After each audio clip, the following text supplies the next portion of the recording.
بسم اللہ الرحمن الرحیم۔ السلام علیکم۔ فیاض سندھو آپ کی خدمت میں حاضر ہے۔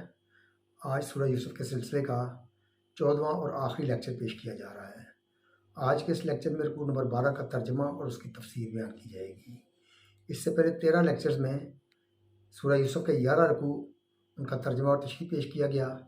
ان 11 لیکچرز میں یعنی ان 11 رکوع جو تھے، ان میں اللہ پاک نے حضرت یوسف علیہ السلام کا قصہ نہایت تفصیل کے ساتھ بیان فرمایا ہے۔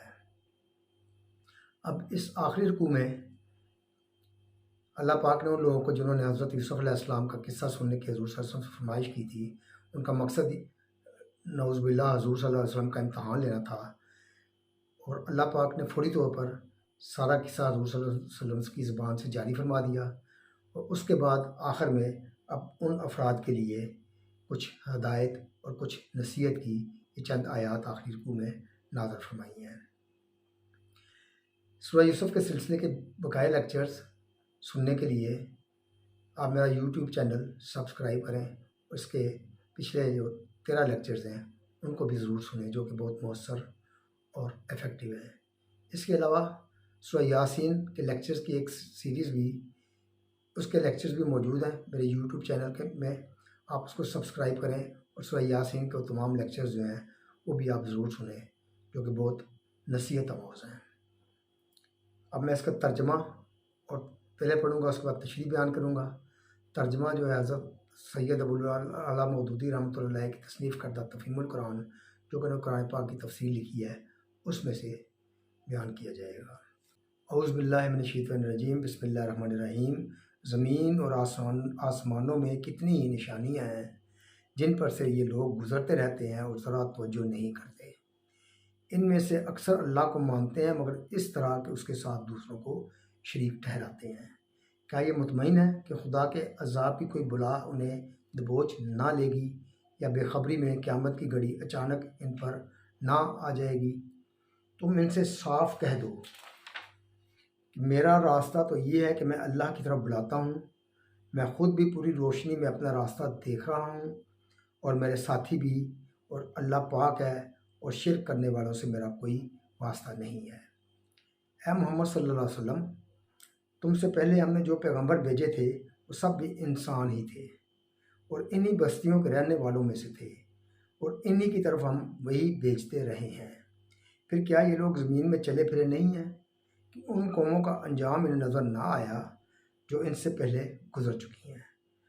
یقیناً آخرت کا گھر ان لوگوں کے لیے اور زیادہ بہتر ہے جنہوں نے پیغمبروں کی بات مان کر تقوی کی روش اختیار کی۔ کیا اب بھی تم لوگ نہ سمجھو گے؟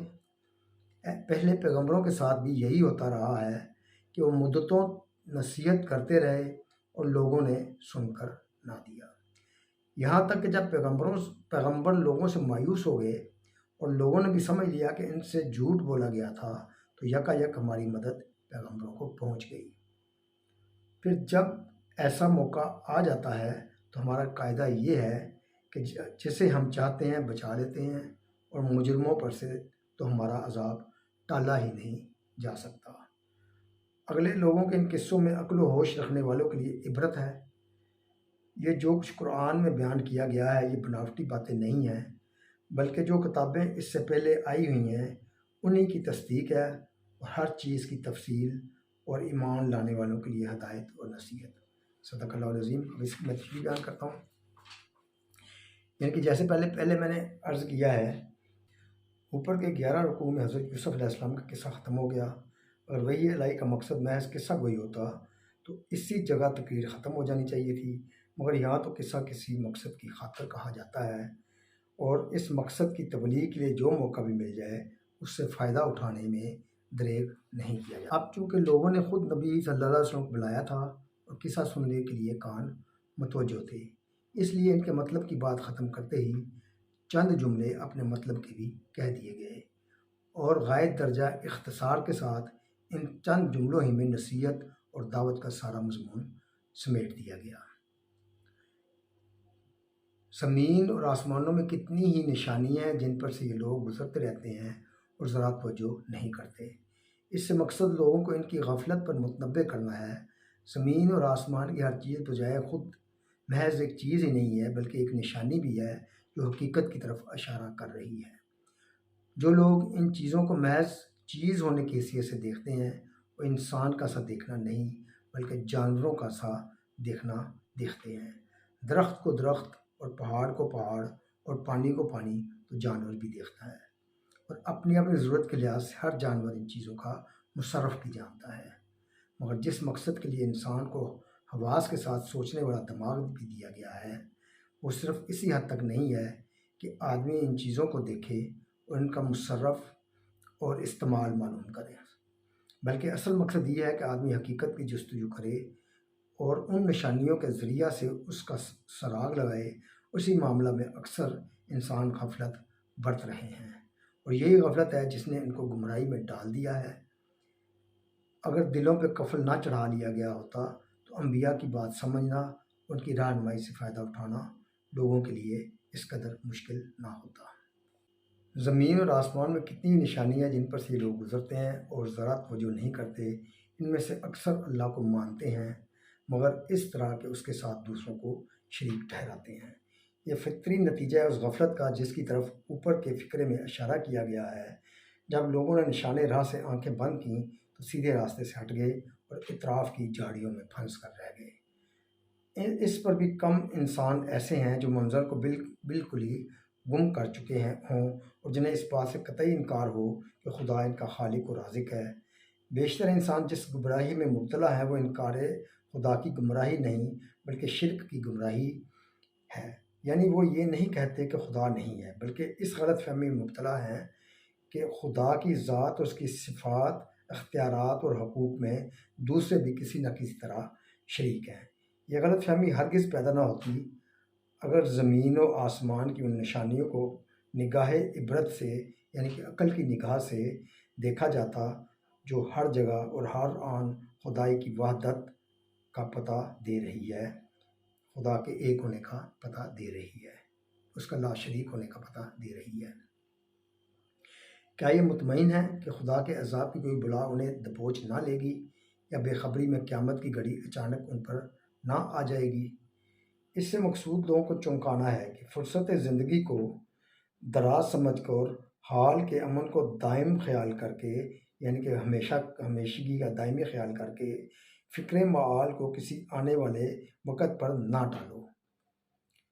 کسی انسان کے پاس بھی اس امر کے لیے کوئی ضمانت نہیں ہے کہ اس کی مہلت حیات فلاں وقت تک یقیناً باقی رہے گی، اور کوئی نہیں جانتا کہ کب اچانک اس کی گرفتاری ہو جاتی ہے اور کہاں سے کس حال میں وہ پکڑ بلایا جاتا ہے۔ تمہارا شب و روز کا تجربہ ہے کہ پردہ مستقبل کا ایک لمحہ پہلے بھی خبر نہیں دیتا کہ اس کے اندر تمہارے لیے کیا چھپا ہوا ہے۔ لہٰذا کچھ فکر کرنی ہے تو ابھی کر لو۔ زندگی کی جس راہ پر چلے جا رہے ہو اس میں آگے بڑھنے سے پہلے ذرا ٹھہر کر سوچ لو کہ کیا یہ راستہ ٹھیک ہے، اس کے درست ہونے کے لیے کوئی واقعی حجت موجود ہے، اس کے راہ راست ہونے کی کوئی دلیل آثار کائنات سے مل رہی ہے، اس پر چلنے کے جو نتائج پہلے دیکھ چکے ہیں اور جو نتائج اب تمہارے تمدن میں رونما ہو رہے ہیں وہ یہی تصدیق کرتے ہیں کہ تم ٹھیک جا رہے ہو۔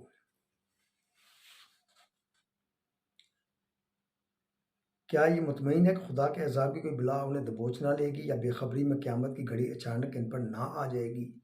تم ان سے صاف کہہ دو کہ میرا راستہ تو یہ ہے کہ میں اللہ کی طرف بلاتا ہوں، میں خود بھی پوری روشنی میں اپنا راستہ دیکھ رہا ہوں اور میرے ساتھی بھی، اور اللہ پاک ہے اور شرک کرنے والوں سے میرا کوئی واسطہ نہیں ہے، یعنی ان باتوں سے پاک جو اس کی طرف منسوب کی جا رہی ہیں، ان نقائص اور کمزوریوں سے پاک جو ہر مشرکانہ عقیدے کی بنا پر لازماً اس کی طرف منسوب ہوتی ہیں۔ اے محمد صلی اللہ علیہ وسلم، تم سے پہلے ہم نے جو پیغمبر بھیجے وہ سب بھی انسان ہی تھے اور انہی بستیوں کے رہنے والوں میں سے تھے اور انہی کی طرف ہم وہی بھیجتے رہے ہیں۔ پھر کیا یہ لوگ زمین میں چلے پھرے نہیں ہیں کہ ان قوموں کا انجام انہیں نظر نہ آیا جو ان سے پہلے گزر چکی ہیں؟ یقیناً آخرت کا گھر ان لوگوں کے لیے اور زیادہ بہتر ہے جنہوں نے پیغمبر کی بات مان کر تقوی کی روش اختیار کی۔ کیا اب بھی تم لوگ نہ سمجھو گے؟ یہاں ایک بہت بڑے مضمون کو 2-3 جملوں میں سمیٹ دیا گیا ہے، اور اس کو اگر تفصیلی عبارت میں بیان کیا جائے تو یوں کہا جا سکتا ہے کہ لوگ تمہاری بات کی طرف اس لیے توجہ نہیں کرتے کہ جو شخص کل ان کے شہر میں پیدا ہوا، انہی کے درمیان بچے سے جوان اور جوان سے بوڑھا ہوا، اس کے متعلق یہ کیسے مان لیں کہ یکایک ایک روز خدا نے اسے اپنا سفیر مقرر کر دیا۔ لیکن یہ کوئی انوکھی بات نہیں ہے جس سے آج دنیا میں پہلی مرتبہ ان کو سابقہ پیش آیا ہو۔ اس سے پہلے بھی خدا اپنے نبی بھیج چکا ہے، اور وہ سب بھی انسان ہی تھے۔ پھر یہ بھی کبھی نہیں ہوا کہ اچانک ایک اجنبی شخص کسی شہر میں نمودار ہو گیا ہو اور اس نے کہا ہو کہ میں پیغمبر بنا کر بھیجا گیا ہوں، بلکہ جو لوگ بھی انسانوں کی اصلاح کے لیے اٹھائے گئے وہ سب ان کی اپنی ہی بستیوں کے رہنے والے تھے۔ مسیح علیہ السلام، موسیٰ علیہ السلام، ابراہیم علیہ السلام، نوح علیہ السلام، آخر کون تھے؟ اب تم خود ہی دیکھ لو کہ جن قوموں نے ان لوگوں کی دعوت اصلاح کو قبول نہ کیا اور اپنے بے بنیاد تخیلات اور بے لگام خواہشات کے پیچھے چلتی رہیں، ان کا انجام کیا ہوا؟ تم خود اپنے تجارتی سفروں میں عاد، سمود، مدین اور قوم لوط وغیرہ کے تباہ شدہ علاقوں سے گزرتے رہے ہو۔ کیا وہاں کوئی سبق تمہیں نہیں ملا؟ یہ انجام جو انہوں نے دنیا میں دیکھا یہی تو خبر دے رہا ہے کہ عاقبت میں وہ اس سے بدتر انجام دیکھیں گے، اور یہ کہ جن لوگوں نے دنیا میں اپنی اصلاح کر لی وہ صرف دنیا ہی میں اچھے نہ رہے، آخرت میں ان کا انجام اس سے بھی زیادہ بہتر ہوگا۔ پہلے پیغمبروں کے ساتھ بھی یہی ہوتا رہا ہے کہ مدتوں نصیحت کرتے رہے اور لوگوں نے سن کر نہ دیا، یہاں تک کہ جب پیغمبر لوگوں سے مایوس ہو گئے اور لوگوں نے بھی سمجھ لیا کہ ان سے جھوٹ بولا گیا تو یکایک ہماری مدد پیغمبروں کو پہنچ گئی۔ پھر جب ایسا موقع آ جاتا ہے تو ہمارا قاعدہ یہ ہے کہ جسے ہم چاہتے ہیں بچا لیتے ہیں، اور مجرموں پر سے تو ہمارا عذاب ٹالا ہی نہیں جا سکتا۔ اگلے لوگوں کے ان قصوں میں عقل و ہوش رکھنے والوں کے لیے عبرت ہے۔ یہ جو کچھ قرآن میں بیان کیا جا رہا ہے یہ بناوٹی باتیں نہیں ہیں، بلکہ جو کتابیں اس سے پہلے آئی ہوئی ہیں انہی کی تصدیق ہے، اور ہر چیز کی تفصیل اور ایمان لانے والوں کے لیے ہدایت اور رحمت، یعنی ہر اس چیز کی تفصیل جو انسان کی ہدایت اور رہنمائی کے لیے ضروری ہے۔ ہر چیز کی تفصیل سے مراد خواہ مخواہ دنیا بھر کی چیزوں کی تفصیل۔